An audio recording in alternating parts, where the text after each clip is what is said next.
In today's video, we are going to be talking about a contingency on selling your home in order to buy one here in Montana. Let's get after it right now.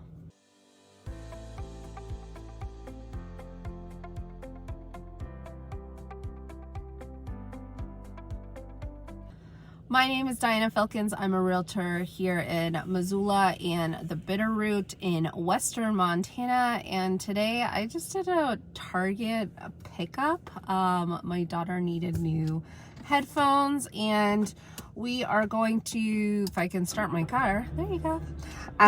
We are gonna head over to FedEx to do a quick return here. But as we do that, we are going to be driving through like the downtown area, and so I wanted to like show you around a little bit. Right now we're here on North Reserve, so this is like a side street. Reserve is where those cars are driving straight ahead. Lots of shops around here. There's a Target right here on my left hand side, Panera and Taco Bell on my right. There's a supermarket, coffee. Up here, it's Alberton, pretty good supermarket. And we got, what else we got? We got Jimmy John's over there. We got Pizza Hut, Staples, got all sorts of stuff. We got Cafe Rio, haven't been there. It's like Mexican food. I've been to their chains before. There's a Sportsman Warehouse, which is like a, almost like a TJ Maxx for sporting goods. They've got pretty good deals sometimes.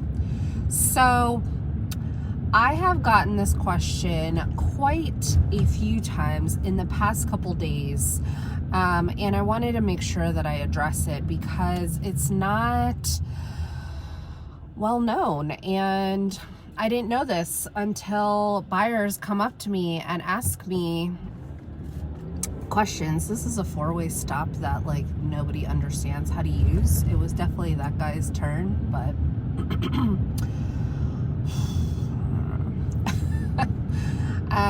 we don't have very many four-way stops, but that one, like, I don't know what it is, but people just like do not understand how to use it.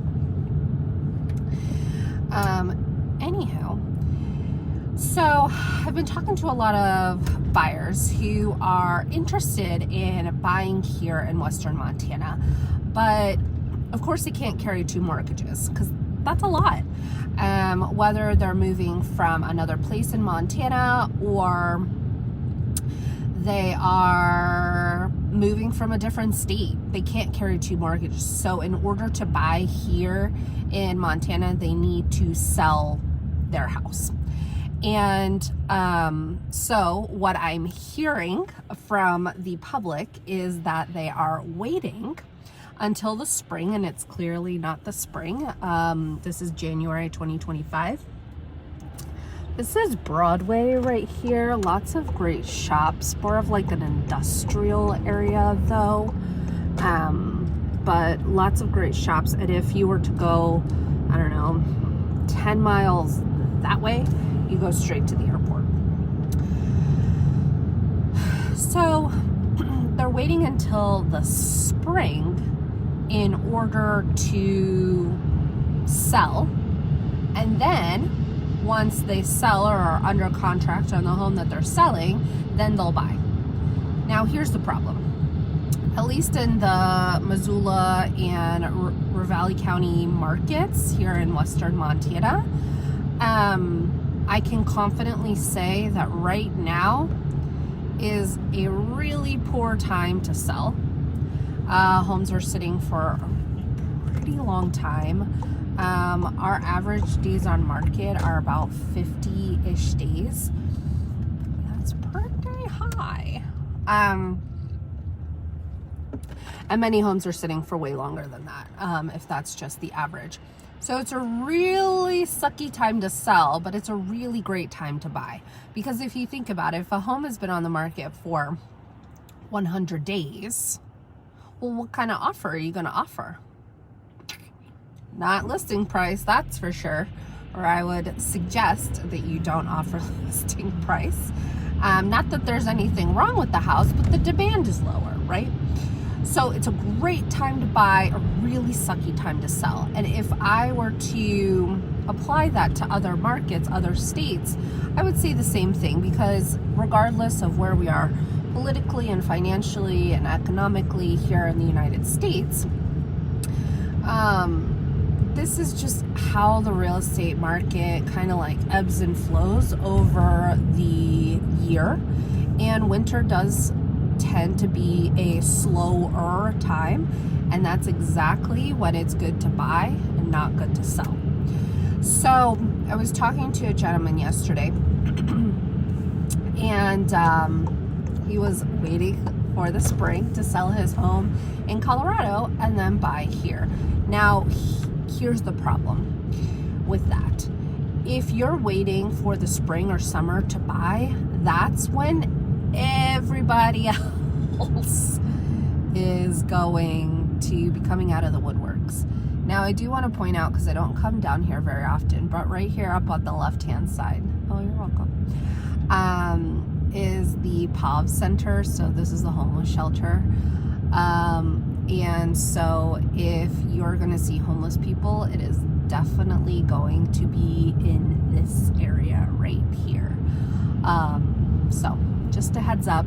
I get that question a lot too, especially from folks that aren't from here.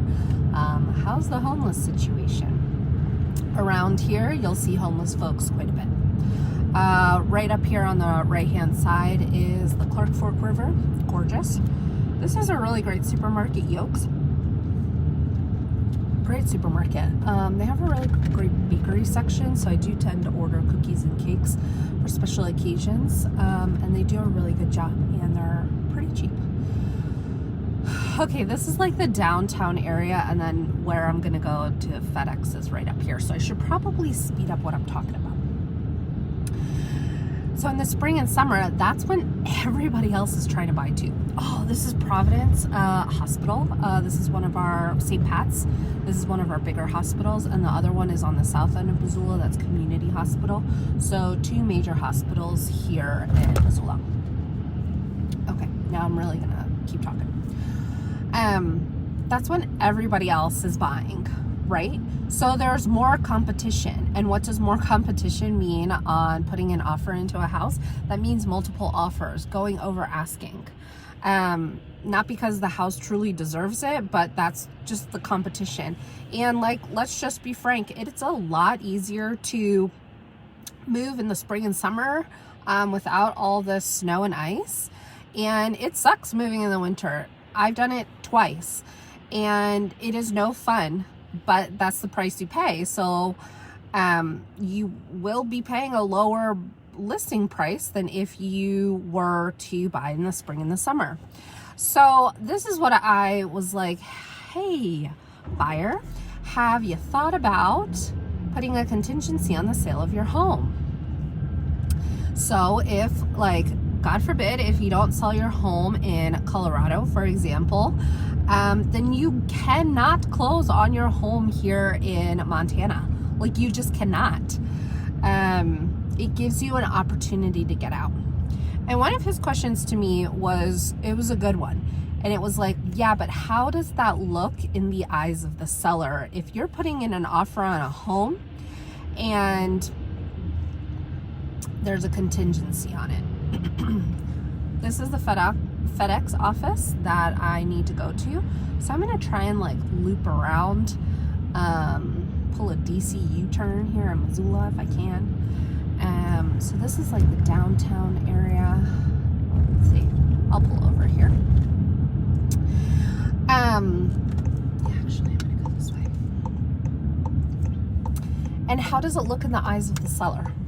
Well, if you're doing it now in the winter time, a seller is going to go along with it just because what are their other options, you know? Go ahead. You're not crossing the street. Oh, okay. These are a bunch of hotels down here. A lot of people stay down here if they're visiting.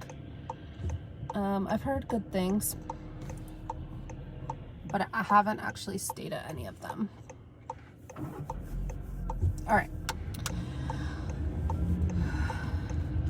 So if a seller's home has been sitting on the market for 100 days, are they willing to take an offer that has a contingency on selling their house? Yeah, they're willing to take it because they rather have an offer for something than no offers, you know? So they're willing to take it. So a lot of people don't even know that this option exists. And something else that I want to mention, this is North Higgins. A lot of events happen on this road. This is like downtown Missoula, lots of restaurants and coffee shops and little stores. It's a really sweet place to come and visit. But I want to share what's called a bump clause, which is unique to Montana, and I haven't heard about it in other states. Are you crossing the street, lady? No? Yes, she is. Go ahead. Don't want to run her over. It's called a bump clause. So here's what that means. So it means that if you, as a buyer, put in an offer on a home and you put it with a contingency to sell your home in a different state or another house here in Montana, that at a certain point the seller can bump you right out of the contract if they get another offer. So let's say that you go under contract and you have 30 days until you're closing on your new house here in Montana, but you still have to sell your house in, let's go with Colorado for this example. You still have to sell your house in Colorado, right? So you have 30 days. And the seller can be like, okay, in 2 weeks, if you haven't put your house under contract in Colorado, if I get another offer, I'm gonna bump you out. Oh my gosh, the drama. Can you imagine if that happened? That would really suck for you as a seller. Because let's say your home in Colorado does go under contract, but you get the boot out of the contract here in Montana. Then, what are you going to do? Are you going to go under contract on a different house? Do you feel like you're rushed to pick a different house? Are you going to rent? Because that's an impossible feat around here. Are you going to live in an RV? Are you going to extend your closing in Colorado to give you some more buffer time for your home here in Montana? This place right here, Moxie, you can't see it because of the trees. It's a really cool place.